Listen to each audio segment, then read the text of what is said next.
just want to give a quick introduction both to global initiatives and to our speaker today, Mr. Puneet Chaddha. So for global initiatives, they are a sustainability and data science driven company based in Singapore, and they have been established since 2006, and they have a global footprint of projects all around the world, and more specifically in Southeast Asia. And for Mr. Puneet himself, he has spent over 27 years at the HSBC Group in senior leadership roles in PE and helping to turn around and scale different businesses. And he has an extensive knowledge of SMEs and a strong network in Southeast Asia. So my great pleasure to welcome Puneet today. Hi, Puneet. Hope you can hear me. Yes, hi. Thank you, Will. And a very good morning and a good afternoon to the audience. I believe we have participation from a number of countries. And thank you very much for sharing my presentation, helping me navigate through that. Sure. So we're going to share the slides for you. So just let us know. But you're right. Over to you for the next hour. And again, for everyone else, do let us know if you have any questions. You can type in the chat, and I'll ask Puneet along the way if you have. Okay, Puneet, over to you. Thanks again, Will. I think it's heartening to see the level of interest in sustainability, though I must say that I'm not at all surprised, given that this is the subject which is front and center of all corporate conversations today. So I look forward to the next hour, and I hope it will be fruitful for all of us. Again, very happy to see participation from across the region, because again, this issue is not just Singapore specific. It's sustainability applies to all of us universally, crosses borders, and as does our solution. So the proposition that we're going to talk about today is also something that applies equally to other countries as it does to Singapore. So I represent Global Initiatives, and I'll share a little bit more about the company in a few moments. But we call ourselves a first mile sustainability company. So in other words, what we do is we concentrate on solving problems that hold people back from getting started. So that's in a sense what we do. Some of you might recall the old adage of well begun is half done. In many ways, that's a really good description of our approach to sustainability. Next slide, please. So before we talk of solutions, let's just spend a very quick moment on understanding what is sustainability. Now, I think we've heard many definitions, but for me, the key aspect of sustainability is A, the balance that companies need to maintain with their wider ecosystem, and B, that this balance has to be across a comprehensive range of issues. So I see sustainability as much wider than the environment. A lot of focus has gone on the environment, and that's important, no doubt. But I think sustainability is not just only about the environment or plastics, but it's much more than that. And it's how you stay in balance with your stakeholders, wherever they are, and the resources that you use. The focus of the conversation in sustainability so far has centered around large organizations, large companies, whether it's large international companies or large domestic corporations. But as we can see, it's increasingly shifting to supply chains. And let's try and understand why this might be the case. Next slide, please. So why are supply chains important? I think I'm preaching to the converted when I say that you probably are more aware of this. Supply chains account for the lion's share of emissions. Nearly 80% of emissions in the world today are found in supply chains. But there is another aspect, which is a risk-related aspect, which is that supply chains today are a lot more susceptible to changes in the climate. In other words, the risk of disruption due to environmental factors on supply chains is nearly 3 times higher than that of the large corporates that they serve. So sustainability today is not just about saving the environment, but is also about ensuring the resilience of our supply chains. And we've seen in the pandemic that if a supply chain impediment takes place, it certainly is a ripple that goes through the sort of entire spectrum of the value chain. So supply chain is becoming very, very critical. Next slide, please.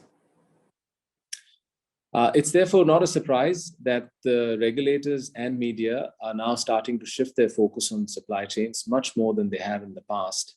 And I dare say that this is a trend that is going to continue with more and more stock exchanges, more and more companies, boards are now going to start talking about supply chains. So, Scope 3 is already talking about emissions that come out of the supply chain and how corporations can actually focus on that.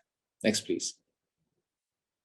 So having established the importance of sustainability and the importance of supply chains, let's now spend a minute on SMEs within supply chains. So as we all know, SMEs make up the bulk of all supply chains, particularly in this part of the world. Nearly 90% of supply chains are made up of small and medium enterprises. It's unfortunate that a very small number of them actually report any form of sustainability progress. Less than 15% are actually reporting any sustainability progress. And frankly, that's not very surprising, because if you look at their customers, the large corporates, 8 out of 10 actually don't really monitor their supply chains. Put it another way, only 2 out of 10 corporates actually focus on their supply chains. Let's try and understand why this might be the case. Next slide, next please. So before we actually talk about the motivations for big companies to look at supply chain related issues, let's try and look at it from a SME standpoint. Why are SMEs not entirely focused on sustainability? And there can be many reasons. And again, I'll be preaching to the converted, because you probably have a better idea of this subject than I. But the empirical research that we have done suggests that there are a number of unanswered questions that prevent SMEs from really focusing on sustainability. You can see many of them on your screen. They really start with very basic issues like, what is sustainability? They like the idea of understanding what their current practices are and are they sustainable, rather than being told that you've got to transform everything and start from scratch. They want a good understanding of sensible solutions. So peer comparison is important. They want to know where they stand vis-a-vis their peers and their global standards. And more specifically, what kind of steps they really need to take. And these steps really have to be realistic. And they need to provide some benefits other than just a sustainability report, whether it's in the form of greater competitive advantage, green finance at preferential terms or such like. So it's a comprehensive range of issues that actually encourage people to look at sustainability, and the SMEs are no different. And frankly, the biggest issue that many of the SMEs that I've spoken to, that they cite, is that any assessment that you want to do, it needs to be non-disruptive, because I've got many other focuses in life, and I just don't want to divert my resources to just a sustainability assessment. Next slide, please. So just concluding this issue, why are supply chains not the focus of sustainability? If you look at it from a large company or an anchor corporate point of view, they sometimes tend to not focus on supply chains because of cost-related issues or accountability issues. As you can see, what I don't know is not my problem, and therefore, why should I actually venture into that area? Now, I should add that this is not true in every case, because there are a number of large companies out there doing excellent work in focusing a lot on their supply chains. On the other hand, the SMEs are actually very open to sustainability issues. I found them to be far more accepting of the situation and willing to work, so long as they provided requirements that are clear and benefits that are well defined. Next, please. So having set the agenda, or set the stage in terms of the background, what might be a good solution that might find favor with the SMEs or get them co-opted in the sustainability journey?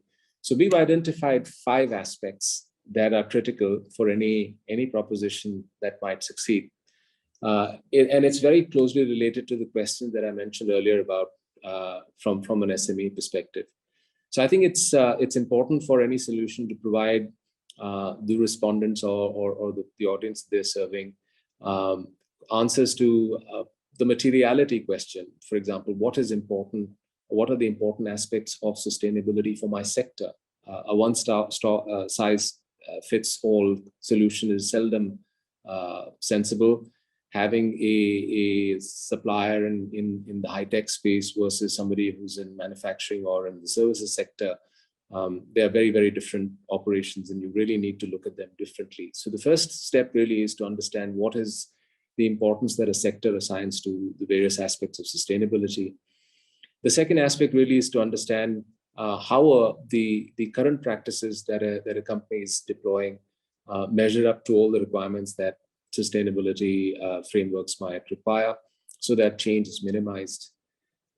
There's also this aspect of reporting, which is becoming quite popular. So any assessment that we do, is it something that can be shared externally, which then makes it easier for them to either develop new business or solidify existing business.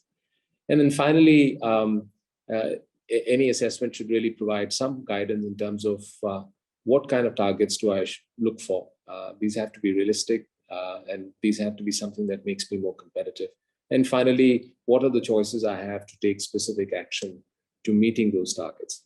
So these are the 5 tenets that we want to actually focus on when we develop, when we were developing our proposition. Next, please. So now let me just spend a couple of minutes on global initiatives, so you know who we are and what our background is, and the solution that we offer, why we might be in a position to actually put that together. So as Will mentioned, we're a company that started in Singapore in 2006. So we've had nearly 15 years of experience in sustainability. We work with a large number of companies, large and small, in helping them become more sustainable. Our footprint is global, but our focus is increasingly Southeast Asia. We understand this market well. We have heritage in corporate sustainability assessment. We work closely with Pricewaterhouse in assessing sustainability, corporate sustainability since 2012. And we currently do that in 5 markets, as you can see, in Southeast Asia. We also have a very strong working relationship with multilateral agencies and regulators like the United Nations Environment Program and the Development Program since 2006. So we understand the regulatory framework and the universal trends well. And finally, our real focus has been to use sustainability and data science to create what we call first mile solutions. These are solutions that, as I mentioned earlier, help companies get started. It's also a matter of great pride for us that we are one of the 10 finalists in the Global Accelerator program that is run by the Monetary Authority of Singapore, which actually gets new ideas and innovative ideas from all over the world assessed for their innovation and benefit to society. So we're one of the 10 that has made it to the finals, and three winners will be chosen in the next couple of months and will be announced in the FinTech Festival. So we're working hard to make sure that we're one of the 3. But that external endorsement is actually quite heartening. Next, please. Just another word on global initiatives. We've actually worked in these 15 years with a very large number of organizations and individuals, some of them quite prominent. Those you can see on the screen, whether it's the Secretary General of the United Nations or the Vice President of America. We also have some names of companies that we work with. So it's a very wide network, which allows us to get a sense of not just geographical differences in sustainability related issues, but also real life issues with corporations. Next, please. So let's come to the solution, the hub of the presentation, which is corporate sustainability, the first mile. That's what we call it. Our branding is in accordance with the purpose that it looks to serve, which is to really get companies or SMEs started. It's specifically designed for SMEs, though it applies equally to larger organizations as well. Next, please. So how does this framework work? How does this assessment framework work? It's a 4-step process in which you as a respondent are really only engaged in the first step, which is provision of data. The other 3 steps are really performed by us at Global Initiatives. We collect the data from you, we validate it, we process it, and then we help you visualize the results. So let me try and explain this to you in a bit more detail. So let's go to step 1. Next slide, please. So the first step is really to collect data from companies or from SMEs. Now, the data that we collect is based on a sustainability framework that we have developed after considerable research of both global platforms and also academic work that's been done all around the world. Our framework is comprehensive in that it covers nearly all aspects of sustainability. So it's not just unidimensional. It is designed for SMEs, which means that it doesn't rely on public information and is easy to complete. It helps in action planning as well, because it specifically tells the respondent how improvements can be made.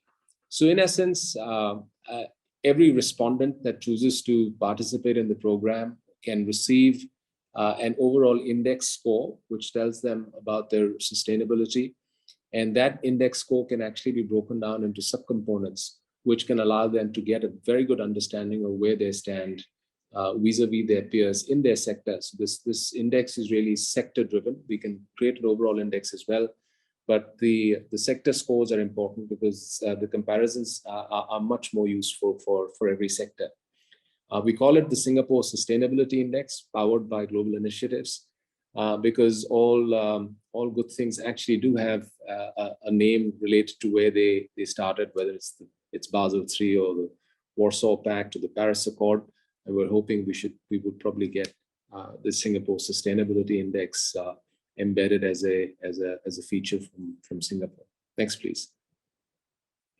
The data that we collect, this is an important aspect, is also designed to be easy to provide. We use the principles of data science in this collection of information, so we are able to keep the process simple. We essentially ask for three things. We ask you what is the importance you assign to a particular sustainability attribute. We then ask you what is the extent of implementation effort that you've undertaken in that area.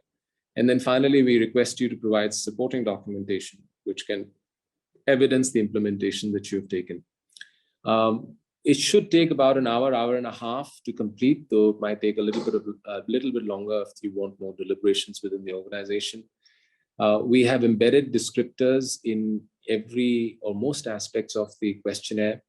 So they inform the respondent, and this ensures that we get a consistent response across respondents, but it also ensures that people who are going through this questionnaire, this data platform, also get educated into the various aspects of sustainability. So it's an easy way to get a very good understanding of the sustainability framework overall. Next, please. Let me give you an example now of what a question might look like. So this is a specific question that talks about local sourcing in supply chains. So the first element of this question really is the importance you assign to local sourcing of products. And then the next question really talks about what percentage of local sourcing is being done by the company. And there are very few, if any, open-ended questions. Usually we ask companies to respond in bands, so you don't have to be precise to the last decimal. So as you can see, you can choose from options that give you a range. And then finally, there is an option for you to upload your documentation, which can then have the value of creating evidence for this program. Next, please. The next step really is for us to validate the information that has been provided. Because we're not using publicly available information, we validate the data that you've provided with the supporting documentation. Now, there are two versions of the program, but we would recommend for you to look at the one with the data validation because it allows you to communicate your progress more effectively externally. We use sampling techniques to identify outliers, and we also correlate responses to the documents that you've provided. We prescribe the documents then that can be shared, so it's not a particular document. It's a wide range of documentation that you can provide. So again, it makes it easy for companies to share this information. In due course, we will actually be automating this process using artificial intelligence and machine learning software. We're actually working with a company to do that. But we first have to develop the decision table using manual assessment. So that's something that we will do in the initial stages. Next, please. So once the data has been provided by you and we've assessed or validated it, we then process it, essentially using regression and statistical tools to calculate the overall index and the sub-indices, which relate to different aspects of sustainability. As I said, this is done for every sector because it's important that we do the comparisons within sector. That's the most relevant comparison. The weights that you have, or the scale of importance that you've provided in your responses helps us identify the weights and therefore determine the collective importance that an industry sector assigns to each sustainability attribute. So this is an important aspect of this program and a distinguishing feature. Rather than treat every aspect of sustainability as equally important, we try and understand what is relevant for each sector, and we encourage companies to focus on that aspect because that would make them more competitive. So the score that you receive for you yourself, it actually reflects accurately the thinking and practices of your sector. So it's also a really good tool to assess your competitive positioning. Next, please. And finally, once all that work is done after 3 stages, we get to stage 4, which is data visualization, where data is now available in a dashboard, which provides a wealth of information. In due course, this will become this is already a dashboard which is interactive, so users can actually use that to play around with different variables. In the initial stages of the launch of this product, we'll be providing a report, a PDF report, because feedback suggests that people prefer a PDF report, and maybe we'll graduate to an interactive dashboard in due course. So this dashboard will give you, as I said, a wealth of information. What is your overall score? How has it progressed over a period of time? How do you compare with your peers in your sector? What are your strengths and weaknesses? Do bear in mind that this is, again, relative to your peers in your sector. You can also get comparisons of how you compare with your peers on other global frameworks, such as global reporting initiatives or the UN SDGs, because our framework is wide enough to incorporate the comparisons with those frameworks as well. Next, please. So as I mentioned, all respondents who complete the program can also get a PDF report, which can help you understand your position vis-a-vis peers. So it's a pre-formatted report. And it also gives you very specific guidance in terms of what actions you might want to take in order to improve your competitiveness. So next, please. So let's now just look at it as a case study to see how does this actually work in practice. So if you were a supplier to a large company, how would you actually experience this program? So let's go to slide 21. Next one, please. So this is a case of a large corporate let's call it Corporate X, who have a number of suppliers in different segments. Let's pick a supplier from one of the industries, call it packaging or it doesn't matter which industry it is, but let's say you're supplier 1, and you want to get a sense of where you are on your journey of sustainability. Next, please. So you actually become a part of this program. And as I said, we had identified 5 elements of features that we felt are important in a program to be successful. And we've incorporated all these 5 in this program. Next, please. So the way it would work in practice is that once you agree to participate in the program, you will receive an online questionnaire. You will respond to that questionnaire by marking your responses and also providing supporting documentation. We then undertake the scoring and the data validation at our end. And finally, you get a report. Next, please. So this is how you might be able to interpret the report that you get. So in this particular case, this is a company that's participated in the program over 3 years. So what they can see is that the overall sustainability program has actually done quite well from 2019 to 2020. So this made a significant leap forward in that particular year. But in 2021, they have seen a slight drop. So again, this is a good reminder that you probably had a very good, successful year, but I think the focus on that is starting to wane. So it's a bit of a wake-up call. They can also see on the right side that even though they've dropped a little bit in 2021, they are still very much in the top quartile range within their sector in the current year. So this again becomes a very good business development tool if you wanted to use it as such. Next, please.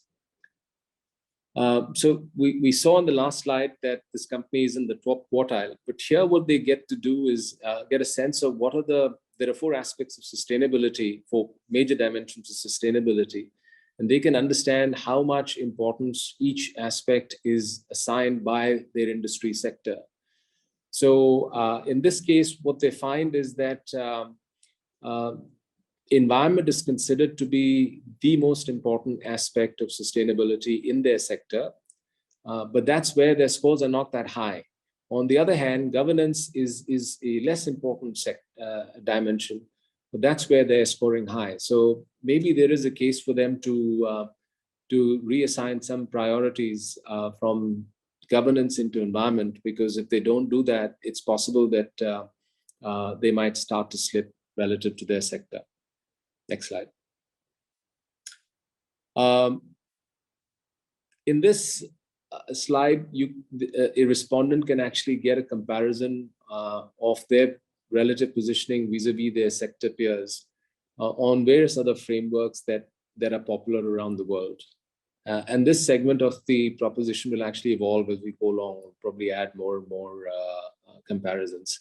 So not only do you get a score on the Singapore Sustainability Index, but you can also get an indication of how you compare with global reporting standards, or some of the requirements that have been laid down by the Singapore Exchange, their listing requirements for large companies and how they might apply to the supply chains.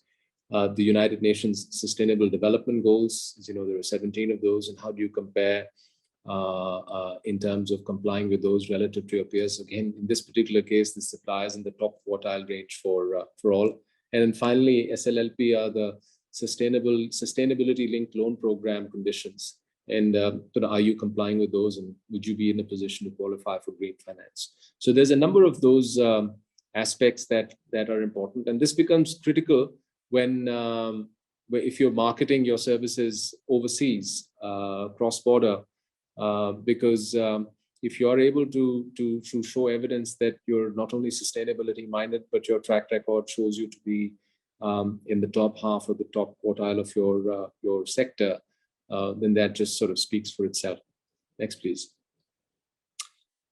In addition to overall scores, you also get a deep dive into your strengths and weaknesses, areas that you need to sort of prioritize, preserve. The strengths need to be preserved, and areas that need more work, need more focus, so that you can become competitive within your sector.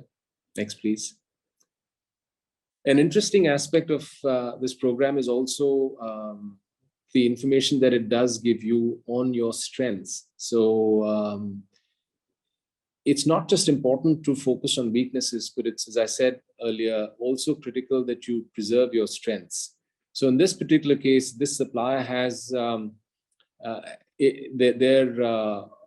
monitoring of water consumption is actually amongst the best within their industry sector. But if they take a closer look, they find that initiatives to protect and preserve shared water resources with local communities, or water circularity related issues, are where they lag behind their sector. So these are aspects, or finer aspects of some of their sort of areas of strength that they might want to focus on. Otherwise, there's a possibility that they might not score that high in subsequent assessments. Next, please. So I'm getting to the end of my presentation, having shared thoughts on why is sustainability important for SMEs within the overall context of supply chains and overall corporate sustainability. We talked about the kind of solutions that we can offer, and I specifically shared what we have on offer from global initiatives. Let's just take a look at some of the other options that you might be able to come across in the market. What we've done based on the research we've been able to put together, there are 3 types of organizations that actually come together and provide similar services. So these are either think tanks or NGOs. These could be ESG ratings agencies, and there are many of those out there. And there are also sustainability standards related companies like the Global Reporting Initiatives could be one example of that. I won't go into the individual details of all of that. This deck will be shared, so you'll have an opportunity to look at this in more detail. But broadly speaking, what we find is that the focus of these kind of programs tends largely to be on reporting rather than on action planning or on helping companies move along the sustainability chain. The assessment can be intrusive, which is a little disconcerting because it can be resource intensive as well. But more importantly, I find that they don't cover all aspects of sustainability. So it's possible that you probably will end up using more than one or two, maybe even sometimes more of these frameworks if you want to actually look at a comprehensive range of sustainability related issues. And last but not least is they don't really provide all aspects of action planning input so that you can take actual steps, specific steps. What I really like about the program we put together is that because it's based on peer evaluation, it not only creates competitiveness, but also when it makes suggestions, it talks about initiatives that have already been implemented in the industry. So it's not talking about impractical or difficult to implement initiatives. Next, please. Here's a bit more of a detailed comparison of all the various solutions out there. Again, I won't go into all of these details. You might be able to review this in your own time. We put this together based on publicly available information. So I would encourage you to do your own research, which I'm sure you will undertake. The only takeaway from this slide for me really is that a number of these programs are actually quite expensive, and that can be a limiting factor as well. Next, please. So this is now really getting to the point where we can talk about how you might, if you're inclined, how you might be able to participate in this program, which is an introductory offer that we have put together for the FinLab. So what we will do, we will share a registration link with all of you. We will request you to respond within a week to let us know if you are interested in participating. At which point in time, once we receive your confirmation, we will share with you the link for online data submission. You will have up to 3 weeks for data submission. It's usually much more than is necessary, but it still gives you time to rearrange priorities. As I said, it's not a very difficult program to complete. Should take you about an hour and a half or thereabouts. Once this information is made available to us, we will take up approximately 4 weeks. And the reason why I say 4 weeks, it doesn't take that long for us to process the data. But sometimes we might need clarification. Sometimes we might need a follow-up call with a company to understand the correspondence between what they've submitted in the supporting documentation. This is not an audit. This is not an intrusive assessment, and you don't need a sustainability professional at your end. In fact, a company that knows nothing about sustainability is probably an ideal candidate for this program. And once we complete the assessment, and as I said, 4 weeks will depend on the amount of time, amount of interest we receive in this program.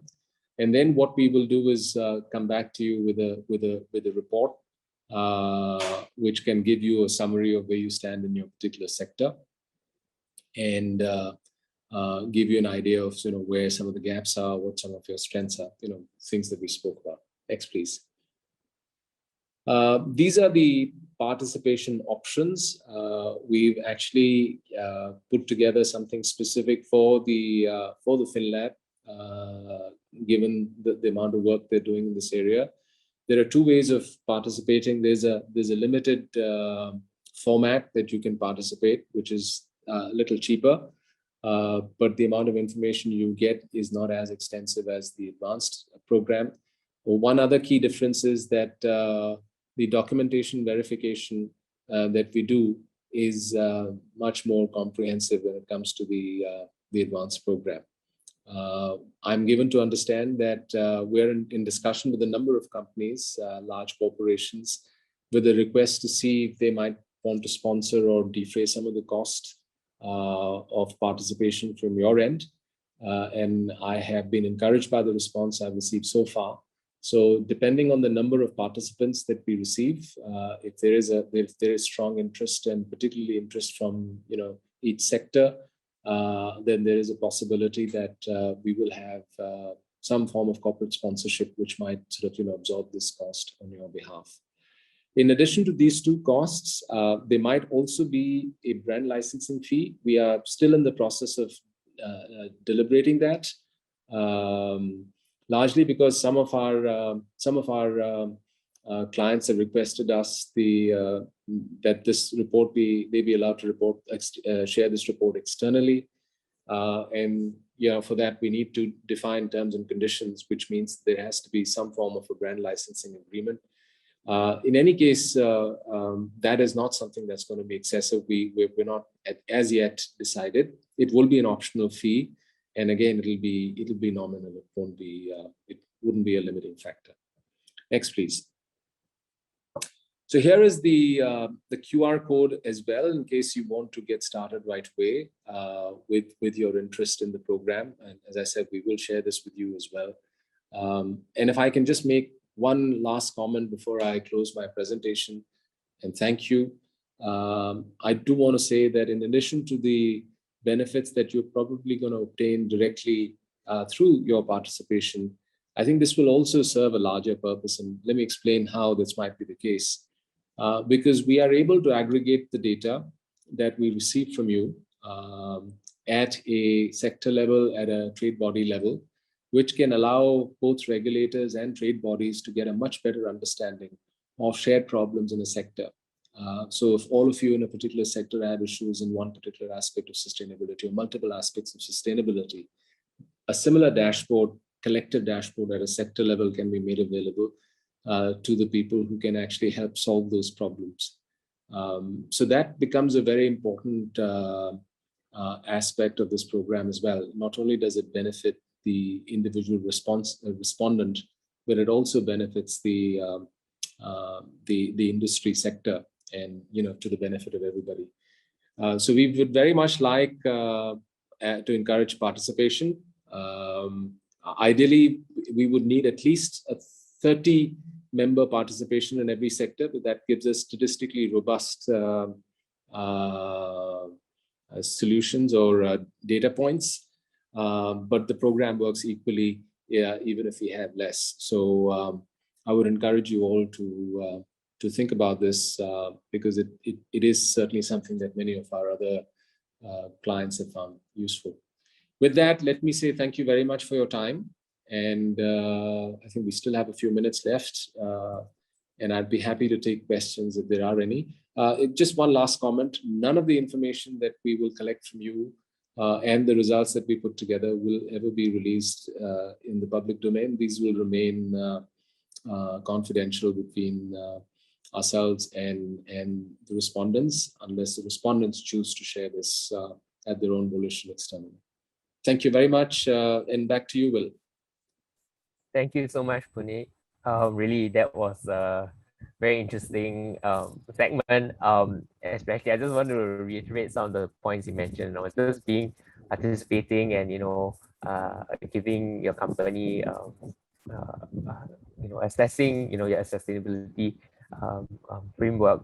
This is something that you don't need a sustainability officer. You don't need anyone to be expert in this, and the tool itself is meant to be very straightforward, easy to take, and it also gives you those actionable steps, right? What can you do? The next steps you can take. So really, I think it's very important. It's really meant for SMEs. It's meant to be relevant and practical for you. And again, if you can set aside that hour or so to register your interest, and the Global Initiatives team will follow up with you. So we've shared the link to sign up and to participate. Again, just to let you know, if you may see the slide about the cost. Just register interest first, and we may be able to share more details about corporate sponsorship later, if we are able to work something out. So just maybe in a sense, don't worry about the cost yet. Just do that assessment, fill in the questionnaire, and then in about, I think it was 4 weeks, right? You mentioned, Puneet. They will be able to follow up with you and finally send you that report. All right. Okay, so we're going to leave this QR code here for you to scan. We've also shared the link in the chat. We do have, I think, 1 or 2 questions before we take a short break and invite Professor Lawrence to come. So please don't forget, we do have 1 more segment after this. We'll be covering Sustainability 101. So do stay on. But Puneet, you just have a question about when you actually have this I think you call it the Singapore Sustainability Index, or we have a framework. How is it different, right, from other frameworks? I understand there are many reporting standards, there are many frameworks, data aggregators. And then I think more importantly, I mean, for the SME's point of view, how does your or the sustainability index that companies has come up with, how does it compare with the other reporting standards? And also, most importantly, can it be used, for example, for what's important to the SMEs, right? So maybe for reporting, for compliance, for legal standards, maybe even in the future for tax, and of course, more importantly, if you want to apply for loans, right? Green financing, sustainability linked loans. To your knowledge, I know it's very early, even we may not get all the information from MES or all the other government agencies out there, but from what you understand, how far along can this framework help SMEs in this aspect? Okay, good. So I think those are excellent questions and quite insightful. So let me take those. I think I'll break them up into 3 parts. So how are we different from some of our competitors? I would say a few aspects. The first is we've designed a proposition for SMEs. Most of the effort that you see is directed for large companies. It relies on publicly available information. It assumes that the participants have unlimited resources, not unlimited, but large resources, and they can undertake transformation. It sets standards which are frankly not that user-friendly. I mean, if I was to say you've got to reduce warming by 2 degrees, how do you correlate that with your operations? You're a small company. How do you equate that 2 degrees to what activity you need to change or transform? So we're very SME focused. We don't rely on publicly available information. We use data science to make ease of completion. So ease of completion is a very important aspect. Again, most of the other frameworks will require a sustainability officer who will need to decipher a lot of the questions that are being asked, and they can be quite technical. The other aspect of our program is it's based on peer comparison. So what we want to do is we want to give people an understanding of how they compare in their sector, because sustainability is important, but what is even more important is for companies to understand how they are placed on their competitive framework. How do they compare with their peers? Because at the end of the day, they're competing for business with them. So this gives them a very good understanding of how their peer comparison shows up, which are the areas where they're strong, where they're weak. And sustainability is an area where companies are competing. So that's a bit on the framework. How do we? There are lots of frameworks out there. How can companies use this framework? I think there are many different ways of using it. You can use it to get ahead of the curve, because you know that this is a trend that is coming. We know that supply chain sustainability is going to become a mandatory requirement in many jurisdictions in the time to come, and this is a good way to start, because if you're going to be forced into making transformation at a later stage, then it can be quite disruptive. But this is where you can actually start putting your plans together before the trend really becomes a mandate. So that's one aspect of it. The other aspect, as I said, is competitive assessment, where you stand vis-a-vis your peers. The third assessment really is business development. A lot of our clients have actually found it very useful, not just domestically, but also internationally. So if you're talking to, let's say, large companies to whom you want to offer your services, or if you want to continue to offer services to an existing client, sharing with them is sustainability mindedness and showing evidence through this assessment of where you stand. And it doesn't matter if your comparison is not very complementary. Just the fact that you're thinking about an assessment, identifying areas that you want to show improvement is important. So big companies enjoy the conversations with suppliers who have thought about these aspects of sustainability, whether it's domestic customers or international customers. So that is important. The third element really was on green financing. And that is actually a very imminent possibility, because there are two types of green financing that you have in the market. Actually more than two, but broadly two types. So there's something called green bonds, which are actually ring-fenced projects by large corporations, and they are subject to end-use restriction and continuous monitoring. And then you have a much wider scope of green loans, which is called sustainability-linked loans. They don't have any end-use monitoring.